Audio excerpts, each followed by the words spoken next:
Welcome to Epoch Trades, where we trade the new age. Today we're going to be covering key levels on the monthly and weekly time frame for OMG network. So, as always, our key level criteria, we look for swing highs and swing lows, multiple rejections, acted as support and resistance, drastic moves away, obvious to spot, and recently formed. So, let's go ahead and hop right in. Now the first key level we notice is our monthly swing high here, which is obvious to spot here in the chart. And look how this long wick reacted to the same key level.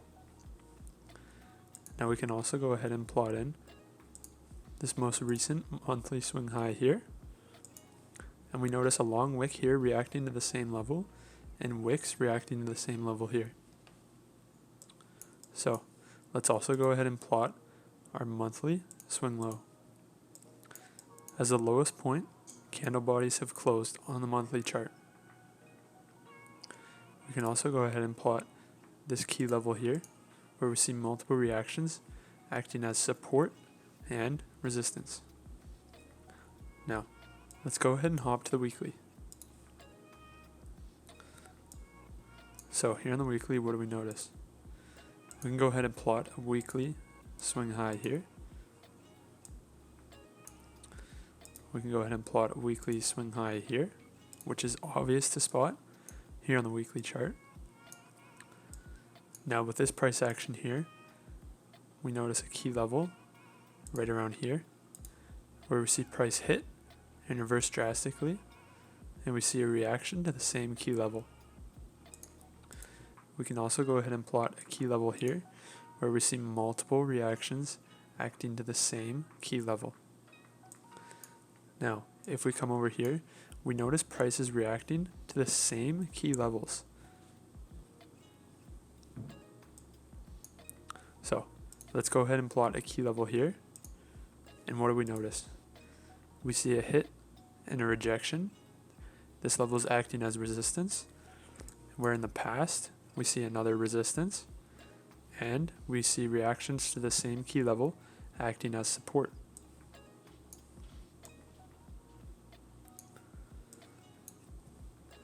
Now we can also go ahead and plot a key level here, where we see price reacting as resistance and support. And looking at more at the past, we see price reacting to the same key level. Now, let's go ahead and plot a key level here. And look at this. We see price reacting to the same key level as resistance and support, which is obvious to see here on the weekly chart. Now, looking at more recent price action, what can we notice? If we go ahead and plot a key level here, we can see price reacting to this level as support and as resistance, which is obvious to see here on the weekly chart. Now we also notice recent price action reacting to the same key level. So, zooming out on our chart, these are all of the key levels plotted on the weekly and monthly time frames. If you guys enjoyed the video, go ahead and hit that like button and subscribe for more videos like this.